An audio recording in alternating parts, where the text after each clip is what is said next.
Now that's good history. Today on Toast History, episode 5. We're at 5 episodes, everybody. Wow. We get the great emancipator, Abraham Lincoln. 16th President of the United States, Illinois House of Representatives, and U.S. House of Representatives. And, wait a minute, cut this. This is not how you talk about Abraham Lincoln. Abraham Lincoln, the way he liked to do things, this does not honor him. If you ever heard Abraham Lincoln speak, or you read about people who do, he liked anecdotes. He liked stories. His people loved him. His opponents hated him for this. So you know what? The only way we're going to do this right is I could go on for a couple of days, but I would need a keg of beer and I would not be able to wake up till Monday. So you're not going to get the same thing you saw in the last 4 episodes. If you liked it, good. But this time we got to try something a little different, and we got to start this off the right way.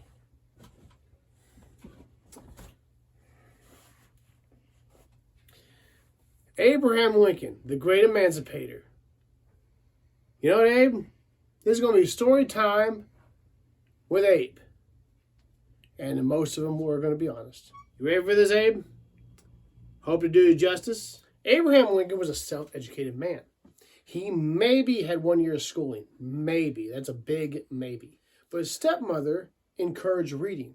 So any book honest Abe get a hold of, he'd read.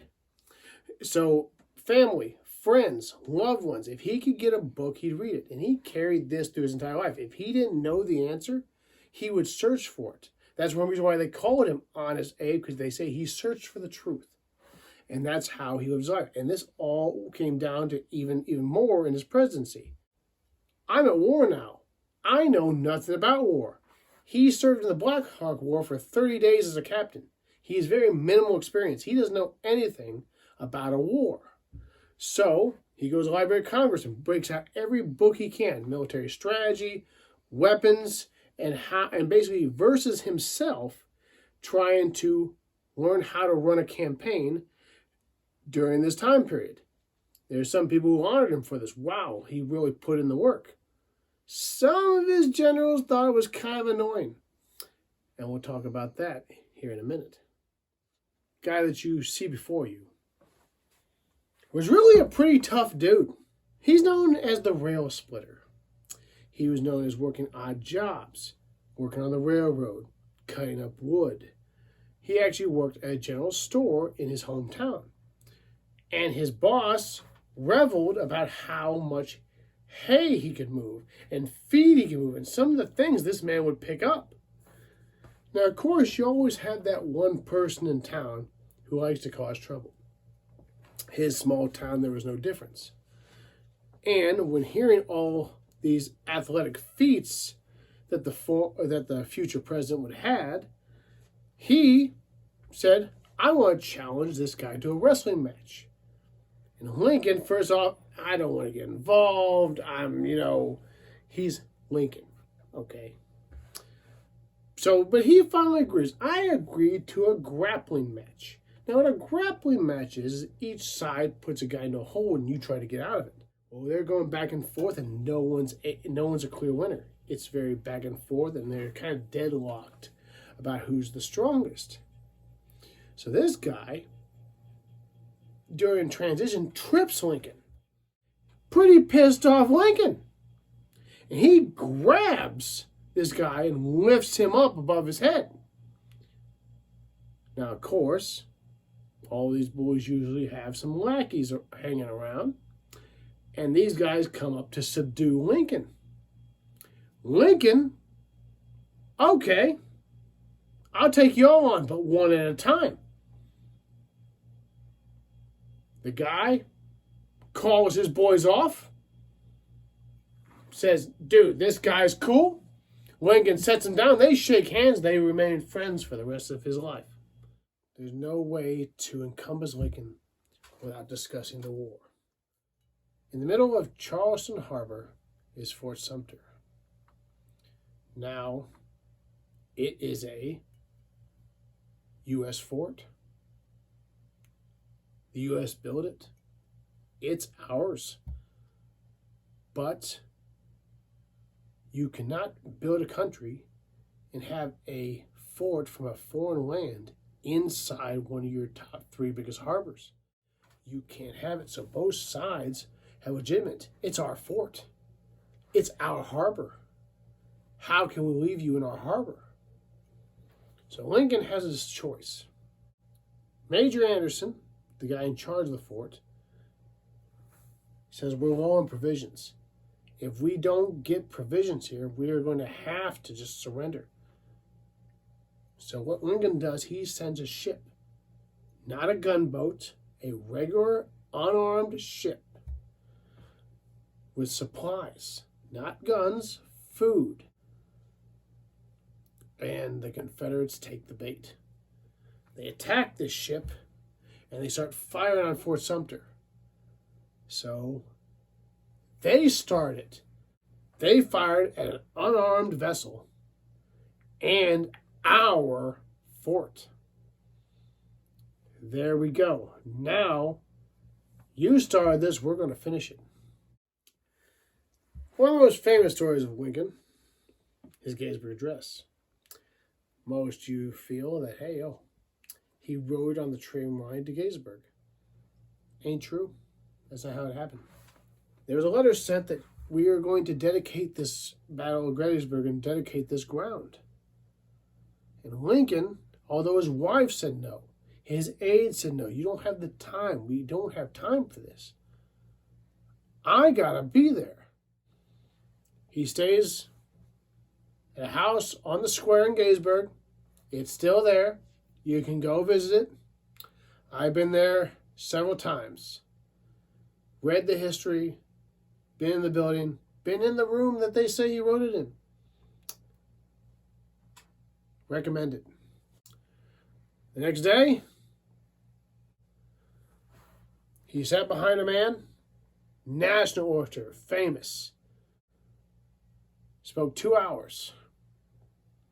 Lincoln gets up, speaks for 2 minutes. The crowd hushes. He thinks he kind of let the crowd down. I don't hear any cheers. I guess they must not have liked it. It was like a prayer. And no one would dare speak. The speaker before him said, you said in 2 minutes what took me 2 hours.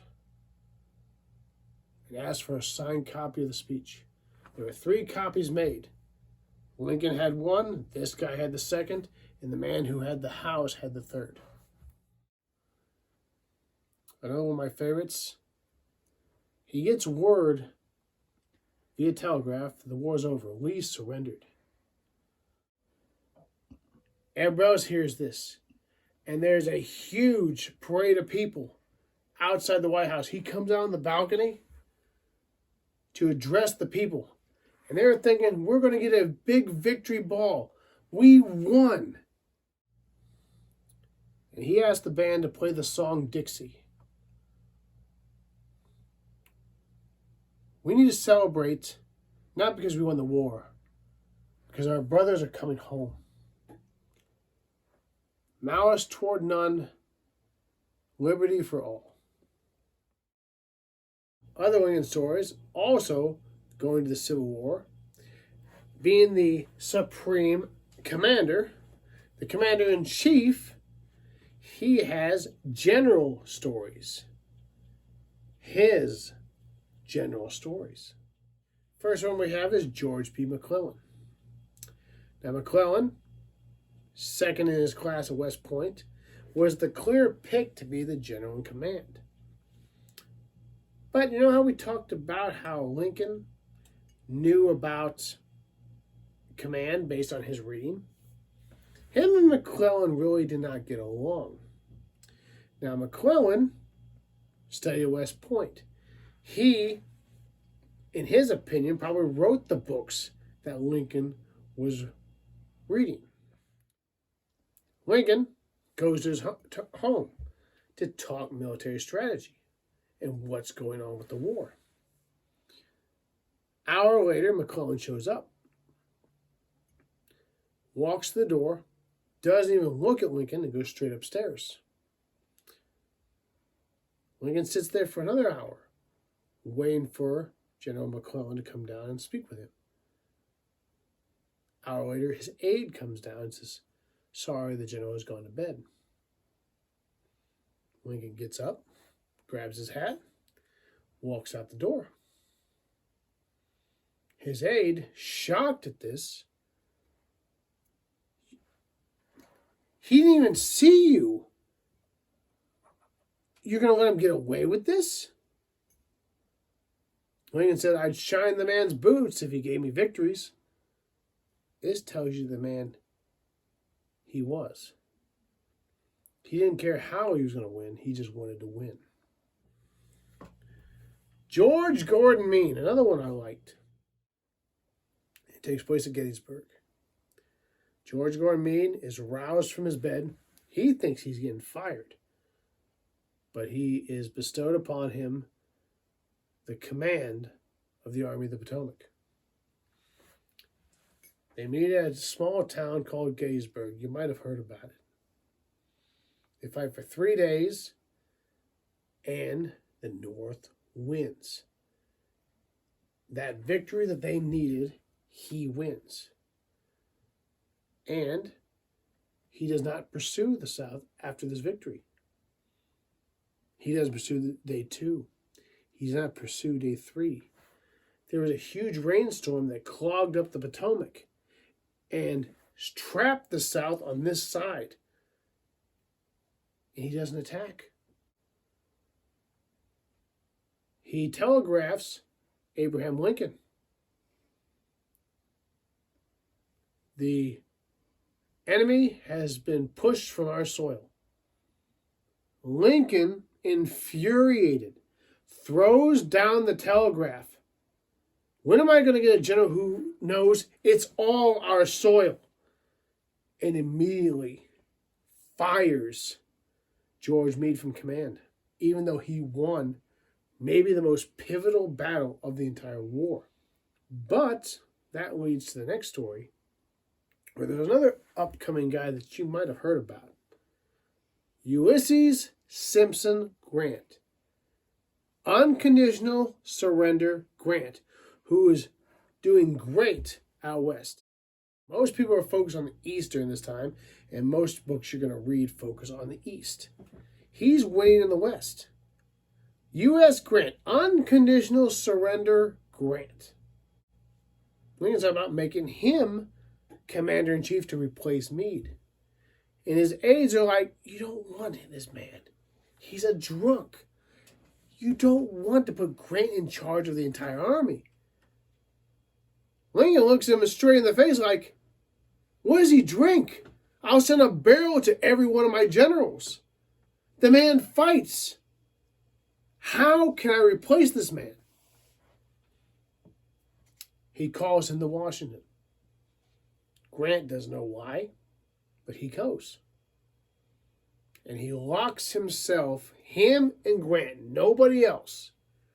You'll find this in Grant's memoirs. And he says, "Not a drop till this is over." And Grant agrees.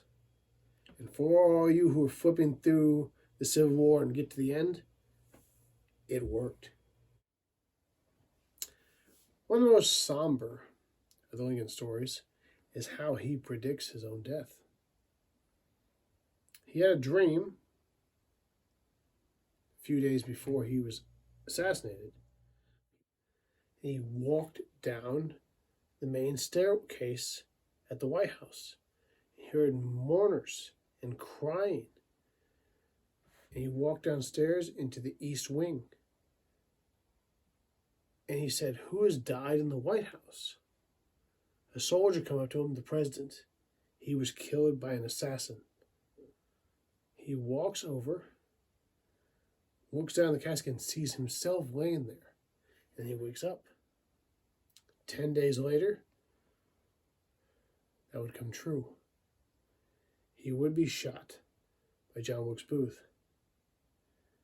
And his body was moved to the East Wing, and that's how they prepared him before they put him on the train to send him back to his home in Springfield, Illinois.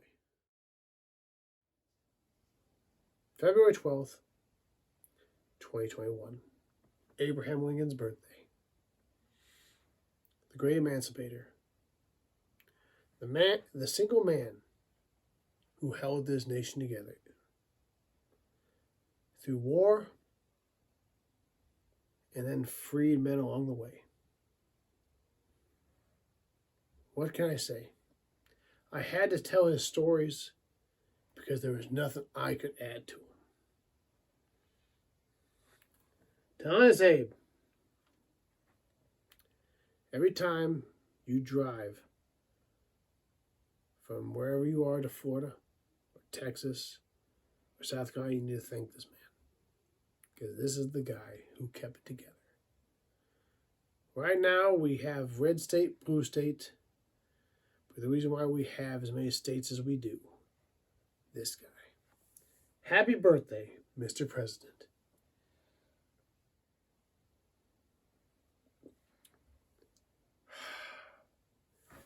Now that's good history.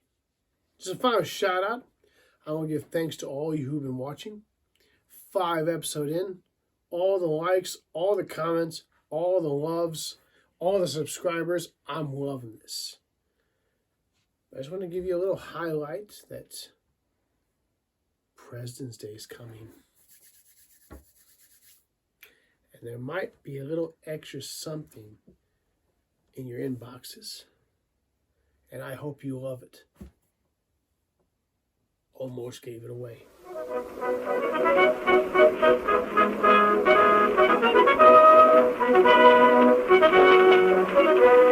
I wish I was in the land of cotton. Old times are not forgotten. Look away, look away, look away, Dixieland. In Dixieland where I was born in early on one frosty morning. Look away, look away, look away, Dixieland.